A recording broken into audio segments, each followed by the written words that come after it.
जहां हिंसा होगी वहां तरक्की कभी नहीं हो सकती। पुलिस उपाधीक्षक आजादी का अमृत महोत्सव धूमधाम से मनाया। दुपहिया वाहन रैली का नगर में जगह जगह हुआ स्वागत। आत्मिक से ज्ञान प्राप्त कर सकता है और जीवन का लक्ष्य निर्धारित कर सकता है और अपने मूल्यों पर चल सकता है और हर क्षेत्र चाहे व्यापार हो या आदि में तरक्की शांति से ही संभव है और जहां हिंसा होगी वहां तरक्की नहीं हो सकती।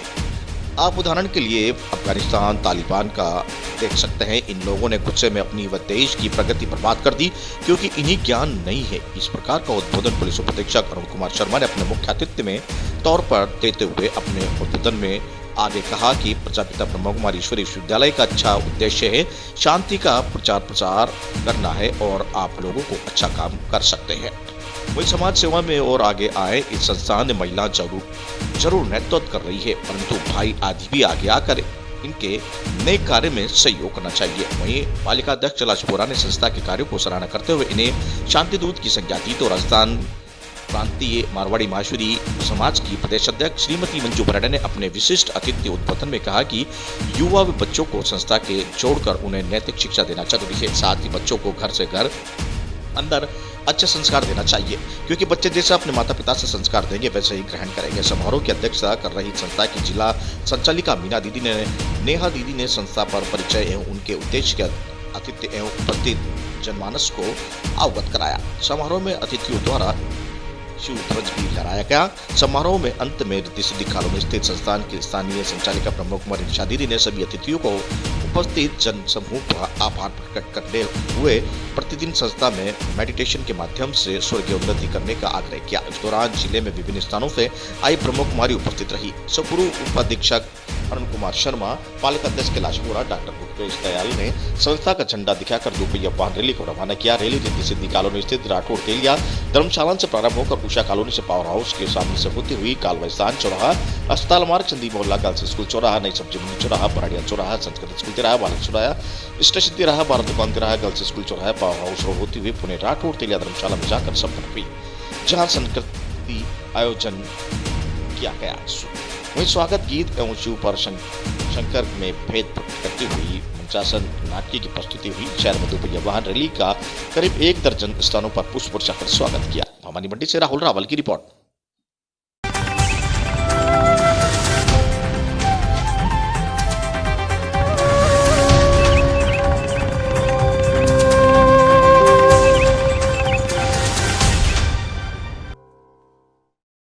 भारत विकास परिषद भवानी मंडी नेत्रदान के लिए प्रांतीय स्तर पर हुई सम्मानित। भारत विकास परिषद भवानी मंडी शाखा को आज पारा में आयोजित भारत विकास परिषद के प्रांतीय अधिवेशन भवानी मंडी शाखा के द्वारा नेत्रदान के विषय में श्रेष्ठ कार्य करने के लिए शाखा को प्रांतीय स्तर पर उत्कृष्टता सम्मान से सम्मानित किया गया। भारत विकास परिषद के राष्ट्रीय महामंत्री श्याम शर्मा एवं 85 पदाधिकारियों ने परिषद सदस्यों का यह सम्मान प्रदान किया। वहीं अधिवेशन के दौरान प्रांतीय स्तर पर नेत्रदान का श्रेष्ठ कार्य करने के लिए प्रांतीय नेत्रदान प्रभारी कमलेश दलाल को 85 अधिकारियों द्वारा प्रांतीय अधिवेशन में विशेष रूप से सम्मानित किया गया। 12 में आयोजित प्रांतीय अधिवेशन में परिषद अध्यक्ष राजेश खंडेलवाल, धर्मचंद कोटीवाला, कमल सुरेखा, ओम प्रकाश चतुर्वेदी, प्रदीप शर्मा, जितेंद्र गर्ग, हेमराज शर्मा, कमलेश दलाल आदि ने यह सम्मान प्राप्त किया।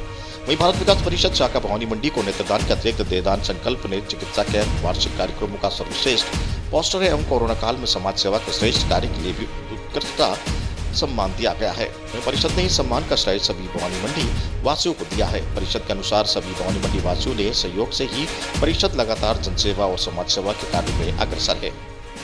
भवानी मंडी से सुरेश वर्मा की रिपोर्ट।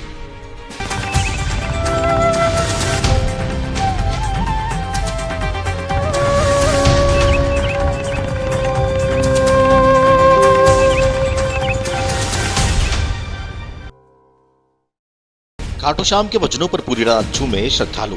रायपुर कस्बे में शनिवार देर रात तक भजन संध्या का कार्यक्रम आयोजित हुआ, जिसमें मध्य प्रदेश की 2 बहनों अनुष्का भटनागर ने अपने भजनों में समापान दिया। इन दोनों बहनों ने मिलकर श्रद्धालुओं को पूरी रात अपने भजन की धुनों पर जमकर नचाया, जहां भजनों में राधे राधे बोल, शाम आएंगे कीर्तन की है रात, बांस की बांसुरिया पे मेरे भारत का बच्चा बच्चा, जय श्री राम बोलेगा।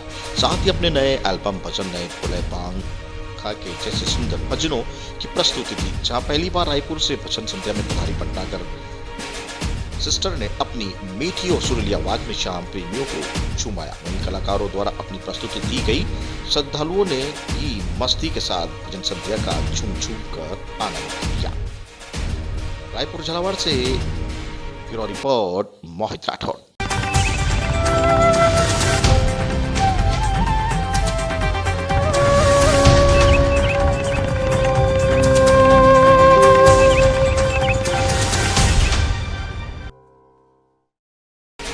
गोवर्धनपुरा में 7 दिवसीय श्रीमद् भागवत कथा का हो रहा है आयोजन।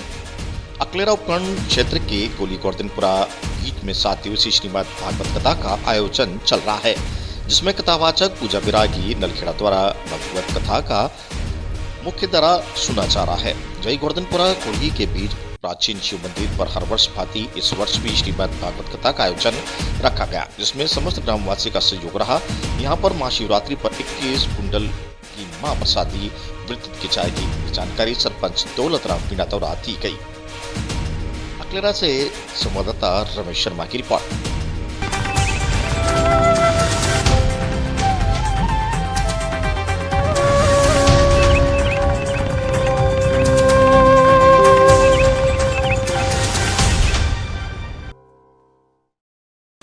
नेनवा के 3 मेडिकल छात्र फंसे यूक्रेन पोलैंड के बॉर्डर पर। छात्रों के परिजनों को हो रही है चिंता, लोकसभा अध्यक्ष से लगाई गुहार। नेनवा के 3 मेडिकल छात्र यूक्रेन पोलैंड के बॉर्डर पर अन्य भारतीय छात्रों के साथ 20 घंटे से फंसे हुए हैं, जिनमें छात्रों के परिजनों अब तक चिंता सताने लगी है। नेनवा के 3 मेडिकल के छात्र पढ़ाई के लिए यूक्रेन से ट्रोपोनली में रहकर पढ़ाई कर रहे थे, लेकिन यूक्रेन और रूस के बीच युद्ध शुरू होने से अन्य भारतीय छात्रों के साथ स्वदेश लौटने के लिए भारतीय दूतावास यूक्रेन के कहने पर यूक्रेन से पोलैंड के लिए निकल गए थे। लेकिन सुबह से ही सभी भारतीय छात्रों के साथ तीनों छात्र यूक्रेन और पोलैंड के बॉर्डर पर फंसे हुए हैं। छात्रों ने फोन पर परिजनों को बताया कि हम भारतीय दूतावास यूक्रेन के बोलने पर अपने निजी वाहन से यूक्रेन और पोलैंड के बॉर्डर पर पहुंच गए, जहां से हमें भारतीय दूतावास यूक्रेन के अधिकारियों द्वारा बॉर्डर पर करवाकर पोलैंड भेजा जा रहा था और पोलैंड से सभी भारतीय नागरिकों को विमान से स्वदेश भेजने को कहा गया।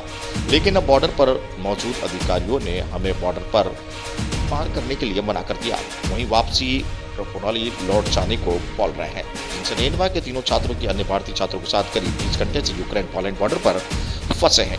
छात्रों ने परिजनों को मैसेज और फोन पर बताया कि हमारे पास खाने और कुछ भी नहीं है, हमें यहाँ कुछ भी सुविधा नहीं मिल रही है। -4 के टेम्परेचर के बीच सड़क पर रहना पड़ रहा है, जिससे हम नेनवा के तीनों छात्रों को परिजनों को छात्रों को स्वदेश लौटने की चिंता सता रही है। वहीं परिजनों ने लोकसभा अध्यक्ष से सोशल मीडिया के माध्यम से जल्द छात्रों को स्वदेश लाने के लिए मदद करने की गुहार लगाई है। नेनवा से गणेश कुमार शर्मा की रिपोर्ट। आपका नाम? रामपाल मीणा। तो वो बच्चा आपका कौन सी जगह पे अभी? ये ट्रोपोनली में पढ़ रहा है, मतलब MBBS कर रहा है 4 एयरपोर्ट्स में जी। तो और अभी जब आज सुबह जी वो ट्रोपोनली से क्या नाम पोलैंड बॉर्डर के लिए रवाना हो गए थे जी। तो वो सुबह लगभग 4-5 बजे वहाँ पहुँच गए थे पोलैंड बॉर्डर पर जी। आपका संपर्क हुआ उस टाइम पे? हाँ, मेरी बात हुई थी दिन में 1 बजे आज जी। भारतीय समय के अनुसार जी। और वहाँ का समय लगभग 3.5 घंटे लेट है जी 12 से। तो वो बोल रहा था, बता रहे थे, और भी बच्चे थे बहुत सारे, तो बता रहे थे कि अभी हम लगभग सुबह 5 बजे आ गए, पर अभी तक भारत सरकार की तरफ से भी जो MBS होते हैं जी, जो भारतीय दूतावास के कर्मचारी, उन्होंने हमें मतलब जो पोलैंड बॉर्डर में अंदर लेना चाहिए यूक्रेन से, यूक्रेन बॉर्डर से जी, वो अंदर नहीं ले आए अभी तक भी हमें। उन्होंने फरियाद लगाई किसी से? हाँ, फरियाद भी लगाई उन्होंने, कुछ बात भी की आपस में। MBS का जो ग्रुप है उनका बच्चों का जी, तो उनसे उन्होंने बार संपर्क साधने की भी कोशिश की है। फिर बाद में बता रहा था बच्चा कि 8-10 बच्चों को तो वो अंदर लेके गए थे, उसके बाद नहीं आए वापस। तो अभी तक मतलब कुछ है, मतलब उनका किसी से कांटेक्ट हुआ, बड़े मंत्री से या किसी से? कांटेक्ट तो हमने किया था, मैंने अपने जो क्या नाम बिरला जी है लोकसभा जी अध्यक्ष महोदय जी, उनको मैंने व्हाट्सएप किया था जी। नैनवा के जो तीनों बच्चों के नाम लिखे थे मैंने जी, हरीश मीणा और अतुल मीणा और आदिल मोहम्मद जी, और ये चीज मैंने उनके डाली थी जी। भाई आप थोड़ा सहयोग करें, जी और भारत सरकार सहयोग करके उनको अंदर ले के ना पोलैंड सीमा में, और पोलैंड से फिर फ्लाइट का इंतजाम करके मतलब इंडिया में लाए, भारत में लाए। जी तो हम लोग तो यही चाहते हैं कि क्योंकि वहाँ पे टेम्परेचर बहुत डाउन है। जी रात भी वो बोल रहे थे, बच्चे बता रहे थे कि -4 डिग्री टेम्परेचर है। जी और ऐसे में वो बच्चे 15-20 घंटे से खुले रोड पर ही हैं। जी तो मैं ये चाहता हूँ कि भारत सरकार एक्टिवनेस दिखाते हुए उन बच्चों को अपनी संवेदनशीलता से अंदर ले जल्दी से जल्दी, क्योंकि इतनी ऐसे मौसम में और ऐसी ठंड में बच्चे रोड पे रहें तो ये किसी भी देश की सरकार के लिए एक अच्छी बात नहीं है। जी। तो आपके बच्चे का नाम? हरीश मीणा। जी।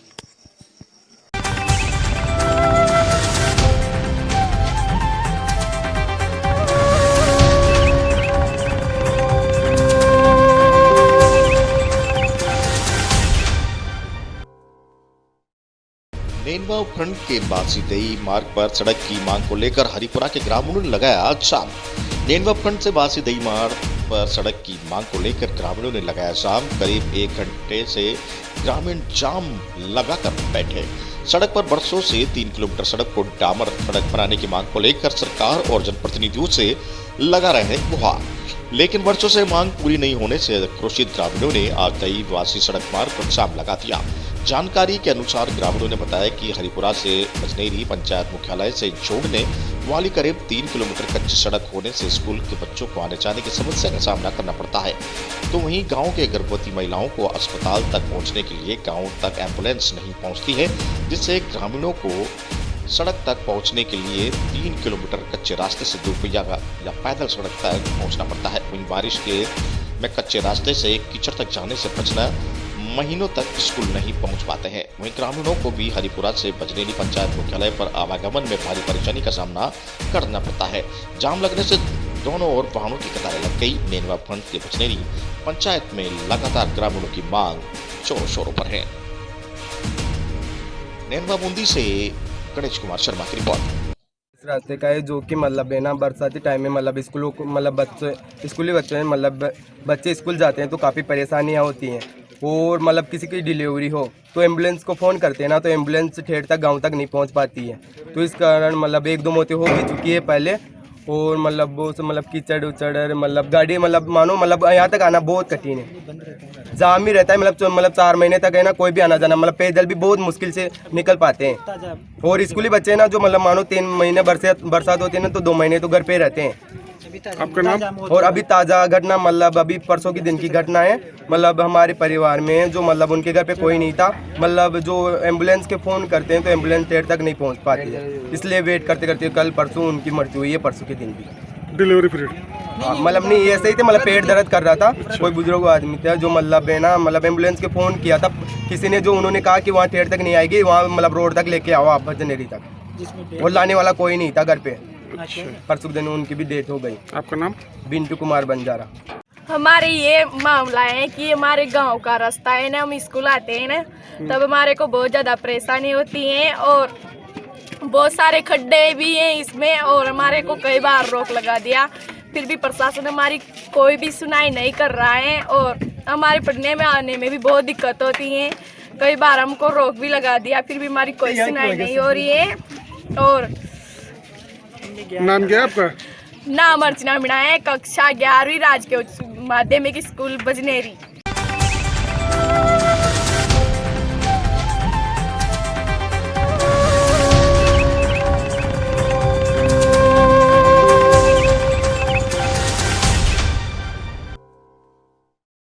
सामुदायिक भवन और सड़क की सौगात। नदी पार इलाके में 13 वार्डों में 160 करोड़ के काम। 7 करोड़ की लागत से सामुदायिक भवन और सड़क का होगा निर्माण। शिलान्यास करते हुए मंत्री कोटा के नदी पार क्षेत्र अब शहरी सुविधाओं को विकसित किया जा रहा है। ये गुजरे जमाने की बात हो गई है कि नदी पार क्षेत्र को लोग गांव के नाम से जानते थे। लगातार कांग्रेस शासन में क्षेत्र का विकास करवाने की कोई कमी नहीं रखी जा रही है। फिलहाल नदी पार क्षेत्र कुनाड़ी से 13 वार्डों में 160 करोड़ के विकास कार्य गतिशील है। नगरीय विकास एवं स्वायत्त शासन मंत्री शांति धारीवाल ने यहाँ बात नदी पार क्षेत्र के लोगों को संबोधित करते हुए रविवार को कहा कि मंत्री धारीवाल ने करीब 7 करोड़ की लागत से निर्माण किए जाने वाले सामुदायिक भवन एवं सड़क के शिलान्यास समारोह के दौरान ये बात कही। कोटा नगर विकास न्याय की ओर से बीट के बालाजी बापू बस्ती में सामुदायिक भवन का निर्माण करवाया जा रहा है। इसके साथ ही छोटी पुलिया से सामुदायिक भवन तक सड़क निर्माण के कार्य का भी यूडीएच मंत्री शांति धारीवाल ने शिलान्यास किया। मंत्री धारीवाल ने क्षेत्रवासियों को आश्वस्त किया कि नदी पार क्षेत्र के विकास में भी कमी नहीं रखी जाएगी। वहीं चंबल रिवर फ्रंट से नदी पार क्षेत्र को होने वाले फायदे के बारे में भी जानकारी दी जाएगी। वह कलेक्टर हरिमोहन मीणा ने भी यूडीएच मंत्री शांति धारीवाल के निर्देश में चल रहे विकास कार्यों को शहर का जल्द से नक्शा बदलने जाने की बात कही। यूडीएच के विशेष अधिकारी आर.डी. मीणा ने कोटा नगर विकास न्याय द्वारा कोटा में चल रहे विकास कार्यों के बारे में भी जानकारी दी। कोटा से दुष्यंत सिंह गहलोत की रिपोर्ट। मिला के जो विकास के कामों की जहाँ से भी डिमांड आती है, अगर वो वाकई लोग हित के काम है, अगर उनसे जनता का हित होता है तो उनको लेने का प्रयत्न किया जाता है। ये जो सामुदायिक भवन यहाँ पर बनेगा, बाट भीड़ के बालाजी की तरफ चारों तरफ बाउंड्री वॉल बनेगी, लोन बनेगा। लोन इतना बड़ा लोन होगा कि 2000 आदमी उसमें कम से कम भी आ जाएं आराम से, अपना कोई फंक्शन कर लें, बाहर करना चाहें तो। सामुदायिक भवन बनेगा, सामुदायिक भवन भी 100 फुट बाई 60 फुट का बनेगा, 100 फुट लंबा और 60 फुट चौड़ा बनेगा। और इसी के साथ साथ इसकी अप्रोच जो है वो सीधी छोटी पुलिया पे जाकर के होगी। छोटी पुलिया से सीधी एक सड़क निकलेगी, वो सड़क आकर के सीधी सामुदायिक भवन तक आएगी। मतलब कोई भी व्यक्ति जो इस सामुदायिक भवन का उपयोग करना चाहता है या बीड़ के बालाजी के दर्शन करना चाहता है, इस स्थान पर आना चाहता है, तो उसको इतना चक्कर काट करके जो है महाराणा प्रताप चौराहे से लेकर के बालिता के बाजार में होते हुए आने की जरूरत नहीं रहेगी। अब सीधे के सीधा आप छोटी पुलिया से यहाँ आ सकते हो और यहाँ से सीधे छोटी पुलिया से जाकर पहुँच करके जो है कोटा उधर शहर में जा सकते हो। उस पर करीब 4 करोड़ रुपया खर्च होगा उस सड़क पर, 4 करोड़ रुपया। इसका काम चालू होगा और दिवाली के पहले नहीं, आप दशहरे के पहले खत्म हो जाएगा उसका। 4 करोड़ रुपया तो उस पर खर्च होगा और 3 करोड़ रुपया इस पर खर्च होगा। 3 के 3.5 करोड़ रुपये मानो बढ़ा दिया अपन ने, 2 करोड़ 94 लाख था ना, उसको बढ़ा दिया तो 3.5 करोड़ रुपया करीब इस पर खर्च होगा आपके सामुदायिक भवन पे। तो 7 करोड़ रुपये की पूरी ये स्कीम है जो अब चालू होगी और दशहरे के आसपास सारा पूरा कंप्लीट हो जाएगा। मैं समझता हूँ कि हजारों आदमियों को, जो कि नदी पार के लोग हैं, हजारों आदमियों को इसका लाभ मिलेगा। तो मैं आपको बहुत बहुत मुबारकबाद देता हूँ। कोई लंबी चौड़ी बात मैं कहता हूँ क्योंकि टाइम बहुत हो गया, मैं थोड़े से भी ले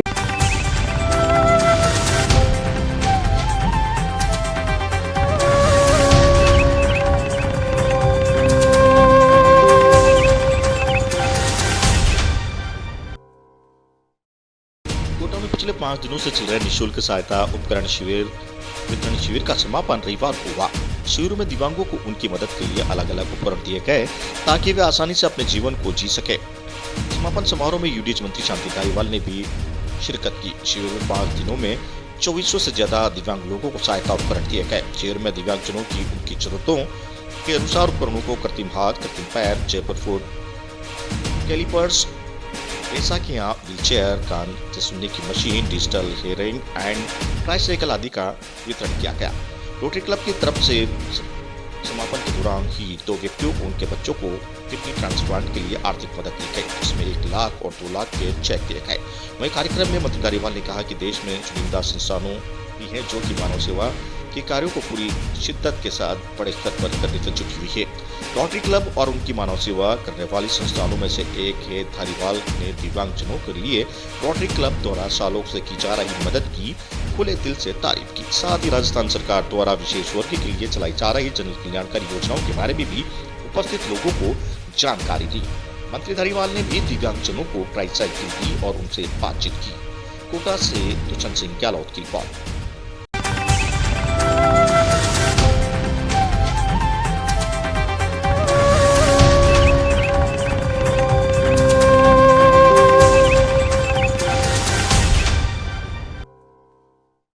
भूख हड़ताल तीसरे दिन बिचारी 2 छात्रों की तबीयत हुई खराब। केलवाड़ा में एबीवी कार्यकर्ताओं द्वारा केलवाड़ा महाविद्यालय में भूख हड़ताल से जुड़ा प्रकरण, जहां भूख हड़ताल के तीसरे दिन 2 कार्यकर्ताओं की अचानक तबीयत बिगड़ गई। सीएचसी केलवाड़ा की मेडिकल टीम ने मौके पर पहुंचकर मेडिकल टीम के द्वारा कार्यकर्ताओं को स्वास्थ्य परीक्षण कर उपचार किया। केलवाड़ा 12 से राजकुमार ओझा की रिपोर्ट।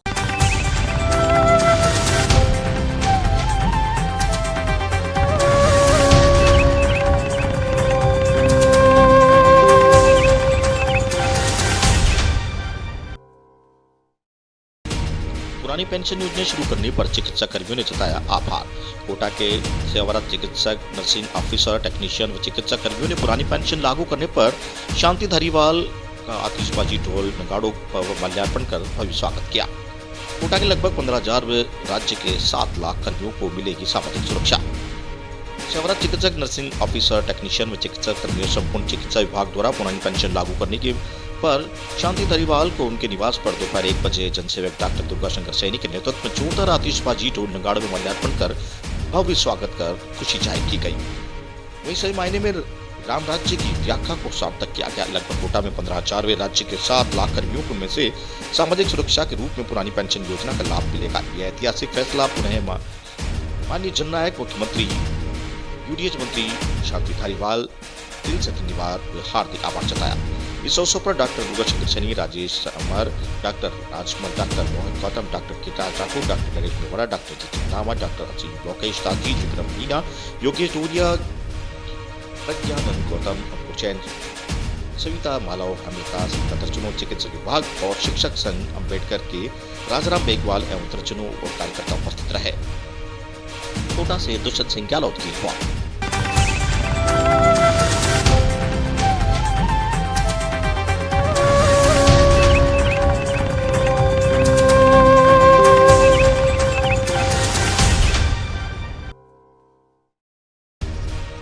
महाशिवरात्रि के लिए मंदिरों में तैयारियां जोरों शोरों से। 1 मार्च को महाशिवरात्रि पर्व पर शिव मंदिरों में शिव भक्तों की भीड़ उमड़ने की पूरी संभावना को देखते हुए बड़े शिव मंदिरों में विभिन्न तरह से तैयारियां शुरू कर दी गई है। इस अवसर पर रात्रि जागरण, कीर्तन, भजन और रंगारंग सांस्कृतिक गतिविधियों की तैयारियों को निर्विघ्न संपन्न कराने के लिए मंदिर समितियों आज से ही तैयारियां में जुटी हुई है।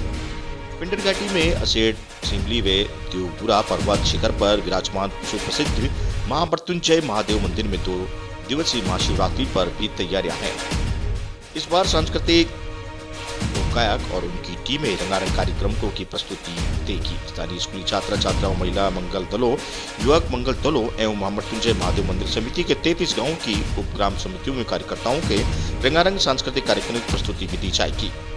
मंदिर समिति के अध्यक्ष ब्रजमोहन सिंह गोला ने बताया कि इस बार मंदिर में सुबह 10 बजे तक ही शिवलिंग पर जलाभिषेक किया जा सकेगा। इसलिए शिव भक्तों से ये उन्होंने अपील की है कि महाशिवरात्रि के दिन सुबह समय से सभी भक्त मंदिर में पहुंचे। इस तरह विकासखंड रिवाल में भी शिव मंदिर पर हर वर्ष की बात इस वर्ष भी जोरदार तैयारियां शुरू कर दी गई है।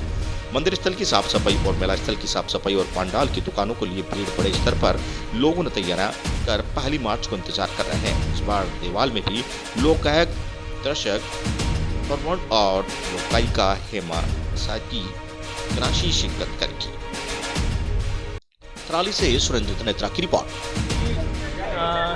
महाशिवरात्रि के पावन पुनीत अवसर पर जैसा कि देवाल में एक भव्य कौथिक का आयोजन होता है, इस वर्ष भी देवाल व्यापार संघ और मेला कमेटी संयुक्त रूप से एक विशाल और भव्य देवाल कौथिक का आयोजन यहाँ पर करने जा रही हैं। आप मेरे ठीक पीछे देख पा रहे होंगे कि मेले की तैयारियाँ अपने जोरों शोरों पर हैं और लगभग 3 ब्लॉक की जनता इस मेले में प्रतिभाग करती है और अन्य प्रदेशों से भी व्यवसायी बंधु यहाँ आकर अपने अपने स्टॉल लगाते हैं और सांस्कृतिक छटा के साथ साथ यहाँ पर व्यवसाय और पर्यटन को बढ़ावा देने हेतु यह मेला हमेशा कारगर साबित हुआ है और इस वर्ष भी इसकी जोरों शोर से तैयारियाँ अपने चरम पर हैं। धन्यवाद।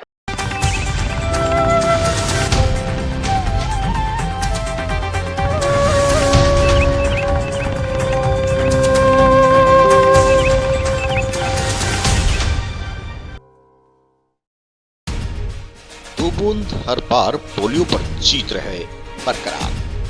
2 बूंद हर बार पोलियो पर जीत रहे बरकरार के तहत स्वास्थ्य एवं परिवार कल्याण मंत्रालय भारत सरकार के तत्वावधान में चिकित्सा स्वास्थ्य एवं परिवार जन कल्याण समिति जनपद चमोली के द्वारा पिंडर घाटी में 5 साल तक के शिशुओं को पोलियो की खुराक पिलाई गई। यह पोलियो का अभियान पूरे पिंडर घाटी के 3 विकास खंडों में चलाया जा रहा है, जिसमें लोग बढ़ चढ़ कर भाग ले रहे हैं। प्राथमिक स्वास्थ्य केंद्र नारायण बगड़ के प्रभारी डॉक्टर नवीन चंद ढिल्ली ने जानकारी देते हुए बताया कि विकास खंड नारायण बगड़ में कुल पंजीकृत 3000 शिशुओं को पोलियो की खुराक पिलाने के लिए कुल 51 बूथ बनाए गए, जिसमें से 104 स्वास्थ्य कर्मियों में 17 सुपरवाइजर और 2 सेक्टर मजिस्ट्रेटों की तैनात की गई है। बताया कि पहले दिन सभी शिशुओं को मुख्य पोलियो बूथ पर पिलाया गया और जो शिशु किसी कारणवश बूथ छूट जाएंगे उन्हें घर घर जाकर पोलियो की खुराक पिलाई जाएगी। कराली से सुरेंद्र त्रिनेत्रा की रिपोर्ट।